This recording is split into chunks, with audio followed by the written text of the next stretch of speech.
শুভ সকাল বন্ধুরা। তো আজকেও আমরা সকাল সকাল বেরিয়ে পড়েছিলাম হাঁটতে যাওয়ার জন্য। আর রাস্তায় যখন বেরোলাম সকালবেলা দেখছি চারিদিকে এখনও কিন্তু মা সরস্বতীর মূর্তিগুলো রয়েছে। ভালোই হলো, হাঁটতে গিয়ে মাকে দর্শন করাটা হয়ে গেল।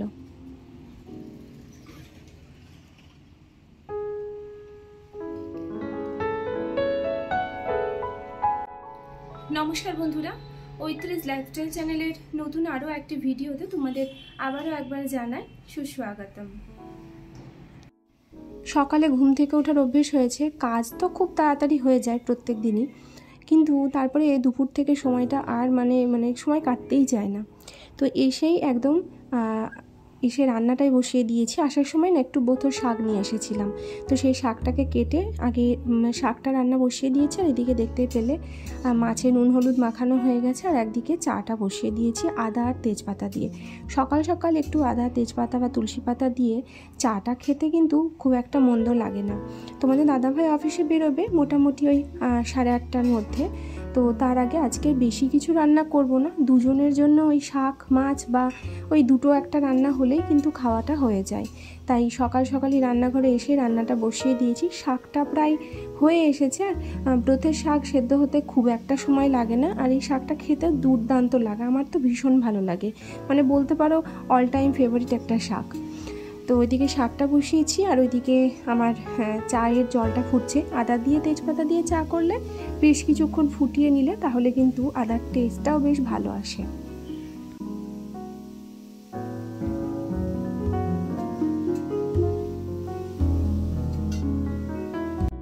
সকালবেলা ওই 1 গ্লাস জল খেয়ে হাঁটতে বেরিয়েছিলাম।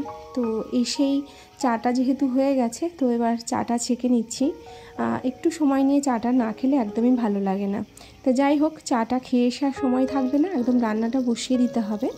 আর রান্না বলতে ওই ফুলকপি আলু বড়ি দিয়ে মাছের ঝোল হবে। তো আমি যেভাবে করি মাছের ঝোলটা, একঘেয়েমি এই ঝোলটা খেতে আমার প্রতিদিন ভালো লাগে না, তবে এর আগের দিনকে সর্ষে পোস্ত দিয়ে করেছিলাম, তো সেই জন্য ভাবলাম আজকে ফুলকপি আলু দিয়েই মাছের ঝোলটা করি। তো ফুলকপিটাকে হালকা একটু গরম জলে ভাপ দিয়ে নিয়েছিলাম। আর এখনকার ফুলকপিতে তো প্রচুর পোকা থাকে, তো সেই জন্য একটু ভাপ দিয়ে নিয়েছিলাম। আর তারপরে আলুগুলোকে ভেজে নিলাম, দিয়ে দিলাম ফুলকপিগুলো। আর মাছটা আগেই আর কি ভেজে নিয়েছি।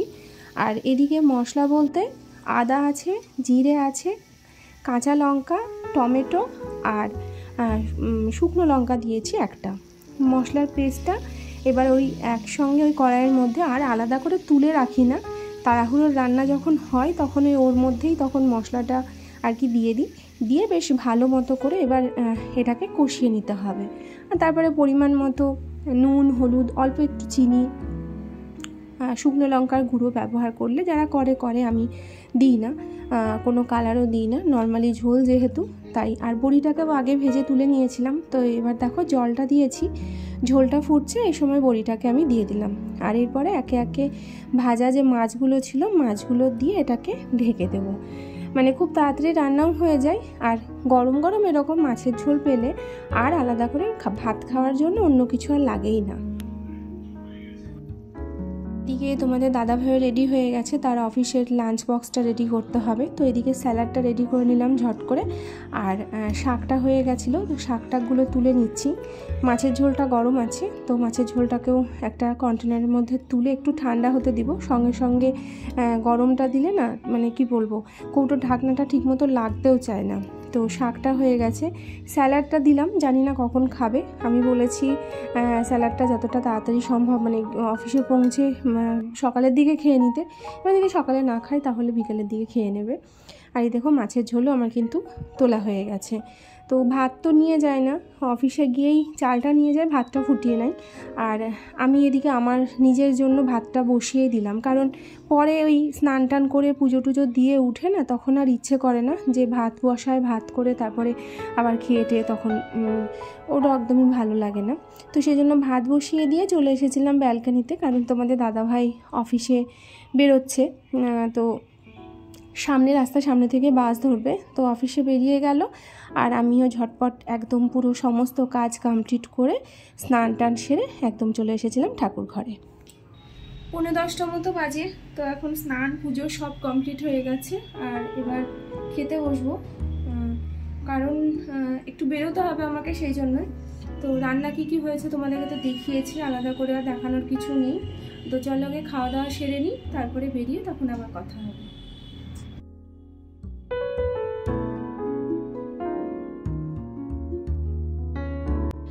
আজকে সকালে যেহেতু আমি স্যালাডটা খাইনি, মানে খাওয়া দাওয়া করে একটু বেরিয়েছিলাম কাজে, তো ফেরার পরে ফ্রেশ হয়েছি। আর ফ্রেশ হয়ে ভাবলাম দুপুরের দিকে কি খাই, তো স্যালাডটা যখন রয়েছে, তো আজকে আমি না স্যালাডের মধ্যে একটু পেঁয়াজ কুচিয়ে নিয়েছিলাম, একটু টমেটো কুচিয়ে নিয়েছি, আর এমনিতেও একটু গোলমরিচের গুঁড়ো আর বিট লবণ তো থাকেই। আজকে স্যালাডটা খেতে কিন্তু অন্যান্য দিনের থেকে আরও বেশি ভালো লাগছিল। তো যাই হোক, ওটাই বসে বসে খাচ্ছিলাম। এমনিতেও সকাল সকাল ভাতটা খাওয়া হয়ে গেলে দুপুরের দিকে একটু খিদে পেয়ে যায়, তো সেই জন্য হালকা কিছুই চেষ্টা করি খাওয়ার। আর এই স্যালাডটা যখন এখন খাচ্ছি, এখন এটা খাওয়ার পরে এখন 2 ঘন্টা মতো কোনো কিছু না খেলেও চলবে।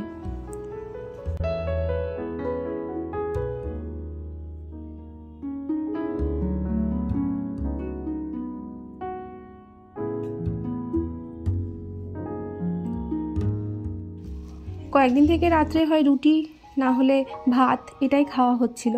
তো আজকে ভাবলাম যে আর রাত্রে রুটি করব না, কেননা দিনে মাছের ঝোল করেছিলাম, আর মাছের ঝোল দিয়ে রুটি খেতে একদমই ভালো লাগে না। তাই ভাবলাম সেই চিটং থেকে নুডলসগুলো এনেছিলাম, তো সেই নুডলসগুলো দিয়েই আর কি একটু এগ নুডলস সবজি টবজি দিয়ে আর কি বানিয়ে নিই। তো সেই জন্যই দেখো আগে নুডলসগুলোকে সেদ্ধ করতে দিয়েছি। এটার পরিমাণটা অল্পই লাগে, খুব একটা বেশি লাগে না, কারণ এটা পরে ফুলে অনেকটা বেশি হয়ে যায়, পরিমাণটা অনেকটাই বেশি হয়ে যায়। আর এদিকে সবজি যেগুলো লাগবে সেগুলো সমস্ত কিছু আমি কেটে একদম পুরো রেডি করে নিয়েছি। সবজির মধ্যে ওই কী আর নেব, গাজর ছিল, গাজরটা দিয়েছি, আর একটু ফুলকপি দিয়েছি, পেঁয়াজ আছে, আর আলাদা করে এর থেকে বেশি আর কিছু লাগে না। আর ডিমটাকে এখন ফাটিয়ে নিচ্ছি, খুব সহজে মানে হয়ে যায়, আর খেতেও কিন্তু ভালোই লাগে। বাইরে থেকে কিনে খাওয়ার থেকে আমার মনে হয় একটু কষ্ট করে যদি বাড়িতে বানিয়ে নেওয়া যায়, সেই খাবারটা কিন্তু অনেকটাই হেলদি হয়।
তো ডিমটাকে ফাটিয়ে নিয়েছি, পুরো মানে ফেটিয়ে নিয়েছি। তো এবার ডিমটাকে আগে দিয়ে দিয়েছি কড়াই। ডিমটা কেননা ভাজা আগে হয়ে গেলে পরে তো আর ভাজার সুযোগ পাবো না, তখন ওই একসঙ্গে দিয়ে সেই সবজির সঙ্গে ডিমগুলো যেন লেগে যায়, ওই জন্য আগেই ডিমটাকে আর কি ভেজে, আর কি ডিমের যেটা ঝুড়ো হয় আর কি সেরকম টাইপের ভেজে তুলে নিলাম। আর তুলে নিয়ে এবার ওই কড়াইতেই পরিমাণ মতো একটু তেল দিয়ে দিয়েছি, আর 2টো লঙ্কা, কাঁচা লঙ্কা। তোমাদের দাদাভাই একদম ঝাল খেতে পারে না, তাই আমাকে ঝালটা ভেবে চিন্তেই দিতে হয়, কিন্তু কিছু কিছু ক্ষেত্রে বেশিও হয়ে যায়। তো তারপরে দিয়ে দিলাম পেঁয়াজটা একটু ভাজা হয়ে যাবে, তারপরে এর মধ্যে বাকি যে সবজিগুলো আছে সেগুলোকে আস্তে আস্তে অ্যাড করব।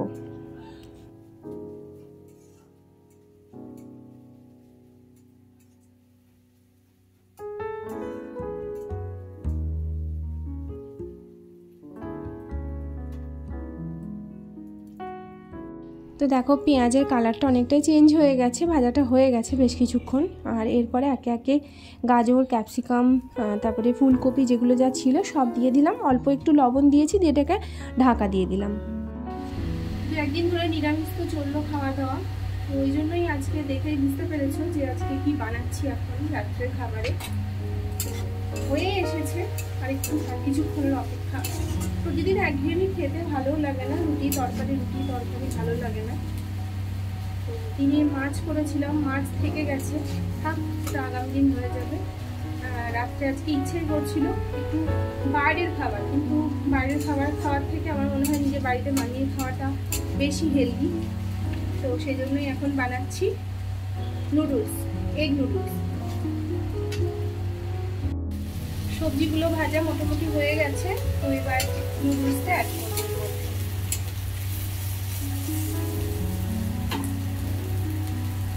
ব্যাস, সবজি তো একদম পুরো ভাজা কমপ্লিট হয়ে গেছে। এবার সেদ্ধ করে রাখা নুডলসগুলো সেগুলো দিয়ে দিলাম। এটাকে আমি একটু ঠান্ডা জলে ধুয়ে নিই, তাতে কি হয় নুডলসটা সেদ্ধ হয়ে যাওয়ার পরে এটা আর লেগে যায় না। হ্যাঁ, ওই জন্য একটু ঠান্ডা জলে আমি ধুয়ে নিই বেশ ভালো করে। আমি একটু গোলমরিচের গুঁড়ো দিই, তো সেটাই আর কি দিলাম, অল্প একটু গোলমরিচ গুঁড়ো, আর পরিমাণ মতো লবণটা দেব।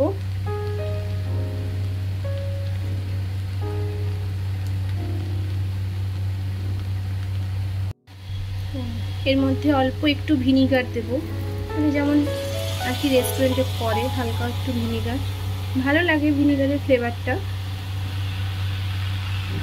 আর দেব এর মধ্যে তোমরা যে যেমন সস ভালোবাসো দেবে, আমি একটু অল্প করে একটু চিলি সস দিলাম। আর দেব ডার্ক সয়া সস। সয়া সসটা একটু সাবধানে দিতে হবে, কারণ এটার পরিমাণটা যেন বেশি না হয়ে যায়।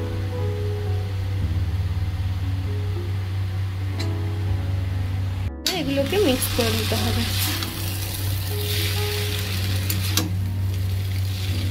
টমেটো সসটা আমি এখন দিই না, টমেটো সসটা খাওয়ার সময় তখন নিয়ে খেতেটা বেশি ভালো লাগে, ওই জন্য টমেটো সসটা দিই না, বাকি সসগুলো দিই।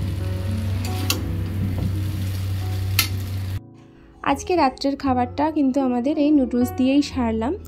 তো তোমাদের আজকের ভিডিও কেমন লাগলো তোমরা প্রত্যেকে কমেন্ট করে জানিও, আর অপেক্ষা করো পরবর্তী ভিডিওর জন্য। খুব তাড়াতাড়ি তোমাদের সামনে আবার একটা নতুন ভিডিও নিয়ে আসবো। যারা এখনও চ্যানেলটিকে সাবস্ক্রাইব করনি তোমরা প্লিজ সাবস্ক্রাইব করে পাশে থেকো।